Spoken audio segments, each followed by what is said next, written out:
आदाब। आज मैं आपके दरपेश पेश हुआ हूँ रंग सूफिया चैनल का मालिक मलंग सूफिया सईद। तो आज मैं आपको कुछ चीज़ें बताऊंगा जीवन के बारे में। ये बताऊंगा कि जीवन में खुद कैसे आगे बढ़ाएं और जंजीरों को तोड़कर। यानी कि जो अच्छे लोग होते हैं वो कई दफ़ा दूसरों के चक्कर में खुद को ख़राब करते हैं और बर्बाद होते हैं। तो आचार्य रजनीश का बादशाह सूफ़ी फ़कीर बादशाह सूफ़ी दरवेश ओशो का जुमला है कि परोपकार की शुरुआत भी स्वयं से करो। तो बस यही बात है कि हर एक शख्स को यहाँ पर बिल्कुल बराबर बांटा है भगवान ने, लेकिन ये उनका इख्तियार है कि वो गलत कर रहे हैं तो गलत का भुगतान भी उन्हीं को ही करना है और सही का भुगतान उनको। तो ख़ास जुमला ये है कि हम किसी को समझा या सिखा नहीं सकते, हम खुद समझ या सीख सकते हैं, या कोई भी खुद समझ या सीख सकता है।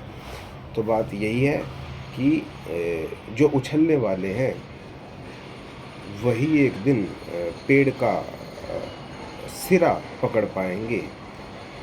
जो भी कोई किसी को उठाकर उछलवाकर पेड़ का सिरा पकड़वाएगा तो उस वक्त में उसे खुद भी अपने हाथों को छोड़ के दूसरे को पकड़ना पड़ेगा और उस वक्तों में आप खुद कहीं के नहीं रहेंगे। तो ध्यान रखें कि हम खुद सीख सकते हैं, किसी को ना सिखा सकते हैं ना कोई सीख सकता है। तो खुद किसी चीज़ को क्लियर करें और आगे बढ़ें और प्रकृति में होते हुए रासों के बीच में कोई अटकल ना लगाएं, क्योंकि हर एक ज़र्रा खुदा का रक्स कर रहा है और एक रास चला हुआ है किसी चीज़ के तहत। परमात्मा हर एक लम्हा हर किसी को एक अलग लेवल पे पेश कर रहा है और एक खेल चला रहा है।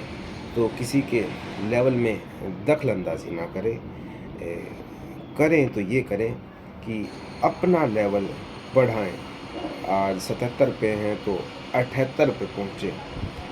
तो ना ही आप किसी 43 वाले बंदे को उठाकर 77 पे पहुंचा सकते हैं और ना ही खुद निचले लेवल पे जा सकते हैं, ना उछल कर 150 पर। तो 77 से 78 पे बने और परोपकार की शुरुआत भी स्वयं से करें, क्योंकि जन्मों जन्मों से आपने जो जीवन पाया है और अपनी आत्मा में जितनी ज्योति जलाई है, अगली ज्योति इससे ज़्यादा रोशन होगी।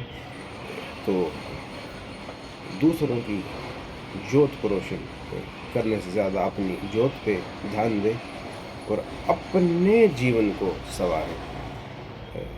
और मैं एक दूसरा किस्सा ये दूंगा कि मान लो आपके पास ऑप्शन है कि आपके सामने 3 फ्लेवर की आइसक्रीम है और आप एक फ्लेवर के हकदार हैं। तो 3 फ्लेवर के ख़्यालों में भी इसे कैसे खाऊं, उसका कैसा स्वाद है, ये कैसा है, आप एक फ्लेवर को भी ढंग से नहीं चख पाएंगे। तो एक फ्लेवर को अगर आप ताउम्र ढंग से चखेंगे तो भी ये बहुत बड़ी बात हो जाएगी कि हमने इसका जायका देखा, इसका रंग देखा, इसे अभी खाया, इसको धीमे धीमे खाया, इसको तेज़ तेज़ खाया, इसको बड़ा स्वाद लेके खाया, इसको बचा के खाया, इसको सर्दी में खाया, इसको गर्मी में खाया, इसको इंतज़ार के बाद खाया, इसको भाग कर एकदम झटके से खाया। तो एक फ्लेवर का रस चखना भी बहुत बड़ी बात है। और दूसरों को जानने की तो बात ही छोड़ो, स्वयं को जानना भी बहुत कठिन है। तो सिर्फ अपनों पे ध्यान दे। अपनों से मतलब आप और आपकी माता। अपने पे ध्यान दें और जीवन में निरंतर आगे बढ़े, ज्योति से और प्रज्वलित हों और ऊर्जा और मोहब्बतों का समन्वय और ऊर्ध्वगमन आपके अंदरों या बैरून में हो और निरंतर अच्छा इंसानियत की दिशा में बढ़ते रहें। आज का यही पैगाम। दरवेश संयम। परोपकार की शुरुआत भी स्वयं से करो।